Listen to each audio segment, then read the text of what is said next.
السلام عليكم ورحمة الله وبركاته. ازيكم حبايبي؟ عاملين ايه؟ يا رب تكونوا بخير. جايلكم النهاردة بقى بفيديو جديد، يا رب يعجبكم ان شاء الله. بس في بداية الفيديو كده ما تنساش تعملي لايك وكومنت زي العسل زيك، ولو انت اول مرة تشوفيني ما تنساش تشتركي وتفعلي الجرس عشان يوصلك مني كل جديد. يلا بقى نبتدي نسمي الله كده ونصلي على النبي صلى الله عليه وسلم ونشوف هنعمل ايه. طبعا انا كنت هنا لسه عند امي. طبعا انتوا عارفين من المكان. شكل الاستيكرز حلو قوي وعجب ناس كتير قوي الفيديو اللي فات، بشكركم جدا على تعليقاتكم الجميله. فهو بجد كان هو اصلا شكله حلو قوي، والستيكرز الحجري ده بيغير الشكل 180 درجه. بس كده خلصنا بقى الفطار مع بعض، وما كنتش لوحدي، واكيد يعني مش اللي واقفه مش كلنا هنقف نعمل فطار، بس اللي واقفه بتنكش وكده. انتوا عارفين بقى الاخوات يعني لازم نقف كده مع بعض، دي تنكش ودي تعمل، ونهزر ونضحك ونتضايق والكلام الجميل ده كله اللي بنتحرم منه اصلا لما بنتجوز وبنمشي من بيوت اهالينا. ربنا ما يحرم حد يا رب من امه وابوه واخواته ابدا. بس كده عملنا الفطار الخفيف اللطيف ده وبعدين قمت بسرعة عملت الغدا لاني كنت ماشية، وقلت بقى اعمل الاكل بسرعة قبل ما امشي. وبرضه ما صورتش بالتفاصيل. دي كانت فراخ بلدي وانا اصلا مش بحب الفراخ البلدي، وكانت كانت ماما عايز تعملها بفريك وكده، فما ما بحبهاش محشيه لان بنقطعها ما بتعرفش تقطع وهي سخنه والكلام ده يعني. فانا بفضل ان هي تتعمل كده احسن. وما دام حابينها بفريك عملت بقى الفريك كده، قطعت بصلايه مع حته سمنه بلدي محترمه كده، وبعدين شوحت البصلايه، وبعدين حطيت فيها الفريك وتبلتها بقى التتبيله اللي انا عايزاها، وبعدين ضفت لها الفراخ زي ما انتم شايفين كده. وهنا كنا عاملين صينيه بطاطس حلوه قوي ما شاء الله، وكمان حمرنا مكرونه كده، وطبعا باذنجان مخلل، وطبعا ما لحقتش اكل لان كان جوزي جه تحت وكنت لازم ان انا مضطره انزل. وروحت الحمد لله بالسلامة. بس طبعا اكيد مش هروح بقى اعمل اكل والكلام ده، فقلنا نجيب حاجة خفيفة كده، فجبنا قرص وجبنا فينو وجبنا وشيبسي والاكل الخفيف ده يعني. رغم ان هو برضو مبقاش يعني، الاول كنا نقول عايزين نعمل حاجة مش مكلفة او اكل خفيف كنا بنجيب الحاجات دي. دلوقتي الاكل ده بيكلف، مش بيكلف اكتر، هو كله مكلف اساسا. اي حاجة مكلفة، اي حاجة تجيبيها مكلفة. بس كده المهم يعني، فجبنا القرص وجبنا قرص بقى ايه بالشمر واليانسون كده، وكانت خفيفة بقى وطازة وجبنا كمان الجبنة دي جبنة رودس، دي اصلا قمر بالاخص اللي هي بالبسطرمة دي بتبقى حلوة قوي، وكمان اللي بالجبنة الشيدر والرومي كلها حلوة اصلا.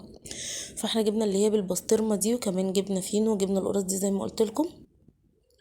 وهبتدي بقى ان احنا نعمل السندوتشات دي جبنه وشيبسي. بصوا عايزه اقول لكم كانت اكله خفيفه كده ولايت وحاجه كده، مش بقى اكل وطبيخ وكده، عشان كنت جايه طبعا اكيد متاخر واكيد مش هقف اعمل اكل يعني. وكمان احنا اصلا بنبقى عايزين كل يوم نعمل حاجه خفيفه كده وما نقفش في المطبخ كتير بقى والكلام ده، بالاخص لما نكون جايين من بره كمان يعني. لما بتكوني جايه من بره انت خلاص مفيش طاقه ان انت حتى تقفي لسه تعملي اكل وكده، فهي دي اسرع حاجه بقى نجيبها معانا، بالاخص بقى لما تبقى الحاجه لسه طازه بقى ماشيه شامه ريحه الفرن كده من بعيد من اول الشارع.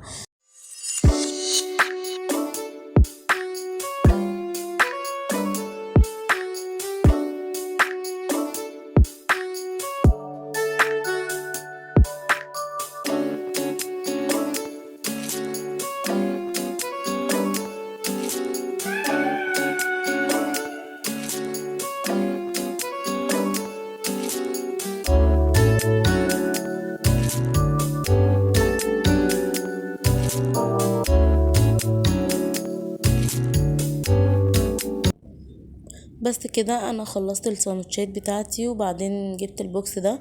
انا بقى مسميه البوكس ده بوكس السعاده. اي حاجه جايباها حاجه حلوه او كده او كيك او اي حاجه معايا بجيبها بحطها في البوكس ده، وبعدين بتنفع يعني في وقت زي ده كده، في وقت عشاء او مثلا وقت ماليش نفسي اكل فباخد حاجه حلوه كده يعني.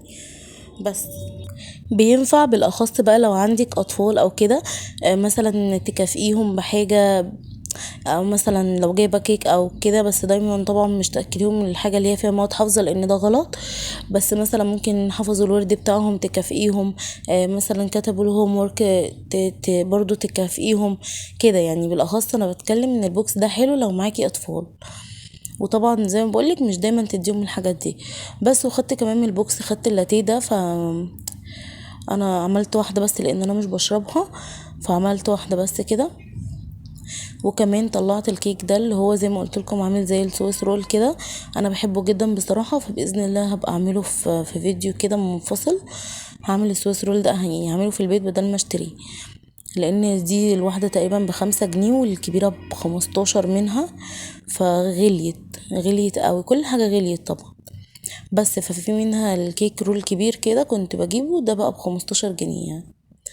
بس ودي ب5، فالحاجة غليت اساسا، فقلت بقى ان شاء الله بعملها في البيت. هي برضو مش يعني هي احسن وافضل، وتبقي مطمنه انتي جايبه ايه واكله ايه والكلام ده. بس طبعا مش هتبقى اوفر تقريبا، لان الحاجه دلوقتي كلها غليت، فحتى لما تيجي تجيبي الخامات من بره برضو تقريبا هتبقى غاليه يعني. يلا ربنا يرحمنا برحمته ان شاء الله. بس كده. طلعت الاتنين كيك كده، حطيتهم في طبق صغير، وعملت اللاتيه ده بصوا بقى كان عشا خفيف لطيف كده. بس والحمد لله. بس قولولي بقى، مين فيكم بيحب العشا ده او الاكل الخفيف ده؟ بصراحه انا بحبه قوي، كمان زي ما انا هعمل دلوقتي كده ممكن انتي تقدمي جنبه اي سناكس، يعني اي مقرمشات بقى انتي عايزاها زي كده. ولو مش عايزه كيك ممكن تقدمي بسكوتات كده، يعني انتي بقى ومزاجك، او اللي انتي بتحبيه او اللي انتي عايزاه انتي وكده يعني. بس بصوا بحب بقى كده ان انا ارص الاكل واقدمه بشكل شيك علشان يفتح النفس وكده. بس كده ده كان العشاء بتاعي النهارده. انا قلت بقى اشارككم يومي من اوله لاخره كده. ففي مقطع دلوقتي هوريهولكم منفصل خالص عن اللي انا كنت بتكلم فيه. بصوا يعني انا عايزه اقول لكم كنت محتاجه شويه طلبات كده بسيطه، فهقول لكم دلوقتي الاسعار وهقول لكم انا عملت ايه، او ايه اللي انا متفاجئه منه يعني.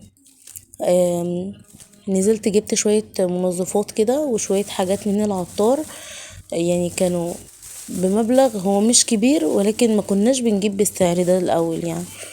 انا ما كنتش محتاجة حاجات كتير، جبت صابون سايل وجبت اللي هو رابسو عادي سايب كده، بروح اقول للعطار يعني عايزه رابسو سايب، وجبت كمان دوني، وجبت كمان كيس فانيش عشان في حاجه عندي فيها بقع، فعايزه اجرب اول مره اجرب فانيش يعني، فهجربه.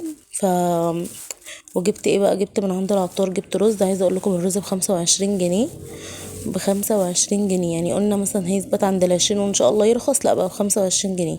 كمان جبت قمحة عشان ان شاء الله هعمل بليلة، الشتا اصلا قربت تخلص وملحقتش اعملها ولا هي ولا الحمص، فباذن الله هبقى اعملهم يعني في فيديو باذن الله. وكمان جبت لسان عصفور وجبت شعريه. بصوا انا عايزه اقول لكم من كل حاجه نص نص، مش جايبه كيلوهات ومش جايبه كتير. كمان جبت نص كيلو مكرونه محمره، اللي هي التحمير قصدي، ممكن نحمرها او كده، ولو عوزتها هسلقها عادي يعني، بتنفع يعني في اي حاجه. وكمان جبت الفروتي ده، عايز اقول لكم الكيس كان بجنيه اساسا، الكيس بقى ب2 جنيه، كل حاجه غليت جدا. بصوا يعني انا لما باجي اجيب فانيليا او بيكنج باودر او الحاجات دي، انا واقفه مثلا الحساب قفل مثلا 19، اقول لها هاتي واحده فانيليا مثلا، اقل من يعني اكمل ل20 فاهمين، اكمل 30 50، فالحاجات دي بتبقى ايه الفكه يعني.